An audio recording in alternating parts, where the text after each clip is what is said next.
बिस्मिल्लाहिर्रहमानिर्रहीम अस्सलाम वालेकुम। Welcome back to my YouTube channel Actuality Waves. आज हम जिस टॉपिक पर बात करने जा रहे हैं उसका नाम है यूएन यानी कि यूनाइटेड नेशन।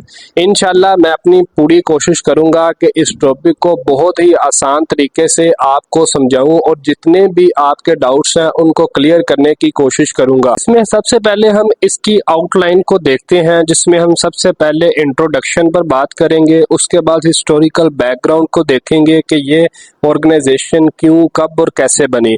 उसके बाद हम मेन ऑर्गन्स पर बात करेंगे एंड देन हम इसके फंक्शन पर बात करेंगे कि ये ऑर्गेनाइजेशन क्या काम करती है। Introduction. UN stands for United nation, यानी कि यूएन का जो मुखफ़्फ़ है वो है यूनाइटेड नेशन।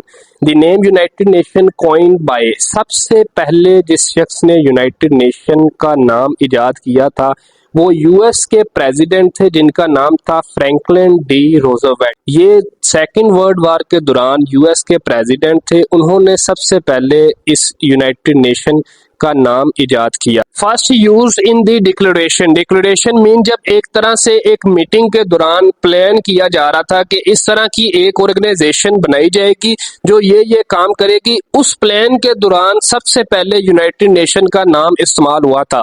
और वो कब हुआ था? 1 जनवरी 1942 को, जब दूसरी जंगे अजीम, मतलब कि जब दूसरी जंगे अजीम के दौरान 1 जनवरी 1942 को यूनाइटेड नेशन का नाम सबसे पहले इस्तेमाल हुआ था। फाउंडेशन, यानी कि इस ऑर्गेनाइजेशन की बुनियाद कब रखी गई? 24 अक्टूबर 1945 को।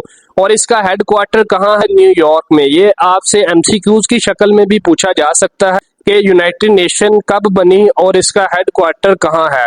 तो 24 अक्टूबर 1945 को इसकी बुनियाद रखी गई और इसका हेडक्वार्टर न्यूयॉर्क में। ये था इसका शॉर्ट सा इंट्रोडक्शन। अब हम बात करते हैं इसके हिस्टोरिकल बैकग्राउंड के बारे में कि ये ऑर्गेनाइजेशन कैसे वजूद में आई। वर्ल्ड वार 2 स्टार्ट होती है 1 सितंबर 1939 को, जब जर्मन इन्वेंशन ऑफ पोलैंड, जब जर्मन अडोल्फ हिटलर की क़यादत में पोलैंड पर अटैक कर देता है। और ये अटैक कब करता है? 1 सितंबर 1939 को। और ये जंग इख्तिताम को पहुंचती है 2 सितंबर 1945 को, जब जापान हथियार डालता है। अगर मैं इसकी लास्ट की पोजीशन की बात करूं तो जर्मनी, इटली और जापान एक तरफ रह जाते हैं और दूसरी तरफ सारे देश मिलकर एक तरफ हो जाते हैं, जिन्हें हम एलाइड पावर कहते हैं। अब एक्सिस पावर में जर्मनी, इटली और जापान रह जाते हैं और अलाइज पावर में France, UK, US, Soviet union, China and more than 20 nation होती हैं। बाद में इटली, जर्मनी और जापान को छोड़कर अलाइड पावर, जिनमें France, UK, US, Soviet union, China और मोर देन 20 नेशंस होती हैं, उनमें शामिल हो जाता है। अब ये कंट्रोवर्सी और वार स्टार्ट होती है एक्सिस पावर और अलाइड पावर के दरमियान, जिनमें अलाइड पावर को फतह होती है। यही अलाइड पावर जिनमें France, US, UK, Soviet union, China और मोर देन 20 नेशंस होती हैं, यही मिलकर यूनाइटेड नेशंस को बनाने का काम शुरू करती हैं, सोचती हैं। 50 कंट्रीज गैदर, 50 मुमालिक इकट्ठे होते हैं at the United Nations conference on international organization. 50 countries gathered at the United Nation conference on international organization. 50 मुमालिक इकट्ठे होते हैं यूनाइटेड नेशन की कॉन्फ्रेंस में इंटरनेशनल ऑर्गेनाइजेशन बनाने के लिए। कहां पर? In San Francisco, California. San Francisco, California में इकट्ठे होते हैं। कब इकट्ठे होते हैं? Between 25 April and 26 June to sign a document. 25 अप्रैल और 26 जून के दरमियान एक डॉक्यूमेंट्स को साइन करने के लिए इकट्ठे होते हैं 50 मुमालिक सान फ्रांसिस्को कॉन्फ्रेंस के लिए कैलिफोर्निया में। अब इधर आपने एक बात नोट की होगी कि मैंने 50 कंट्रीज का नाम लिया है, जबकि इनिशियल यूएन का जो चार्टर है उस पे 51 कंट्रीज ने साइन किए थे। ये मैंने 50 कंट्रीज क्यों यहाँ पे लिखा है मैं आगे चल के आपको बताता हूँ। बेसिकली ये कॉन्फ्रेंस यूनाइटेड नेशन चार्टर को मुतारफ करवाने के लिए रखी गई थी, ताकि ये वाजे हो सके कि ये ऑर्गेनाइजेशन किस तरह काम करेगी। The UN Charter was signed on 26 June 1945 by the representatives of 50 ममालिक के नुमाइंदों ने 26 जून 1945 को यूएन चार्टर को साइन किया था। अब मैं बताता हूं कि ऊपर मैंने 51 कंट्रीज की बजाय 50 कंट्रीज क्यों लिखा था। Poland signed the charter on 15 अक्टूबर 1945 को। पोलैंड ने 15 अक्टूबर 1945 को यूएन के चार्टर पर दस्तखत किए थे, जबकि 26 जून 1945 को बाकी 50 कंट्रीज यूएन के चार्टर पर दस्तखत कर चुकी थी। क्योंकि पोलैंड की गवर्नमेंट अभी एग्री नहीं थी, इसलिए उन्होंने तकरीबन 4 माह बाद 15 अक्टूबर 1945 को यूएन के चार्टर पर साइन किए। The United nation officially came into existence on 24 अक्टूबर 1945 after ratification by the 5 permanent members. United nation 24 अक्टूबर 1945 को मार्जे वजूद में आई आफ्टर रेटिफिकेशन। अब यहाँ पे आपको एक पॉइंट मैं समझाता हूँ कि ये जो वर्ड यूज हुआ है after ratification by the 5 permanent member. Ratification या रेटिफाई का मतलब ये होता है कि कुछ ममालिक में ये कानून आप कह लें या रूल कह लें कि अगर आपने बिल पर साइन किया, देखें चार्टर पर साइन करना और चार्टर का ऑफिशियली लागू होना, ये इन दोनों में क्लियर डिफरेंस है। साइन आप तब करते हैं कि आप कॉन्फ्रेंस में गए, आपने उधर इजलास में शिरकत की तो आपने उससे चार्टर पर साइन कर दिया, जबकि ऑफिशियली लागू तब होगा कि जब आप वापिस आकर अपने मुल्क वापिस आकर आप अपनी पार्लियामेंट में वो बिल वो चार्टर पेश करेंगे। जब उधर से आपको मंजूरी मिलेगी तब ये ऑफिशियली लागू होगा। इस वजह से इधर लिखा है after ratification by the 5 permanent member of the security council. सलामती काउंसिल के जो 5 परमानेंट मेंबर्स थे, जिनमें यूके, यूएस, फ्रांस, रशिया और चाइना शामिल थे, and the majority of other countries.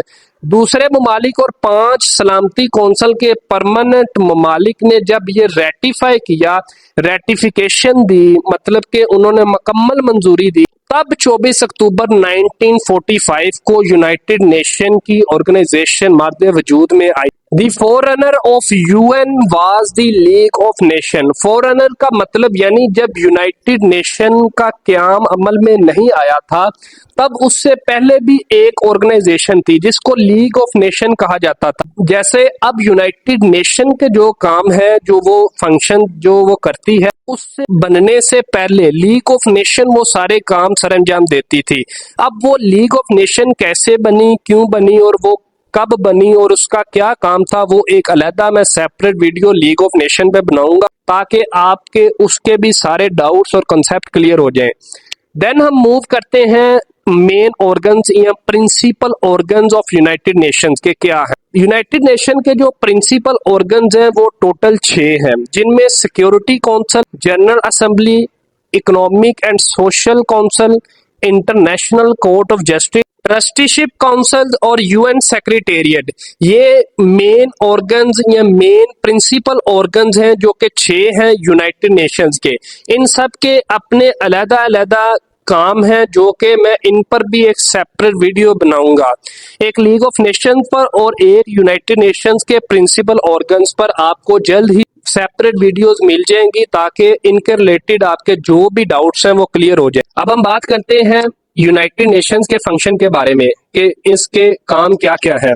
सबसे पहला काम maintaining international peace and security. International यानी कि बैनुल अक़वामी अमन और हिफाजत, इसका पहला काम ये है कि कंट्रीज के दरमियान होने वाले तनाज़ात का पुरअमन हल निकालना, ना कि जंग के जरिए हल निकाला जाए बल्कि टेबल कॉन्फ्रेंस के जरिए हल निकाला जाए जो कि बैनुल अक़वामी ममालिक के लिए बेहतर हो। कंट्रीज के दरमियान तनाज़ात को, कन्फ्लिक्ट को खत्म करके उनके दरमियान दोबारा ताल्लुकात का आगाज करवाना यूएन की अहम जिम्मेदारियों में से एक है। यूनाइटेड नेशन का दूसरा अहम काम प्रमोटिंग सस्टेनेबल डेवलपमेंट।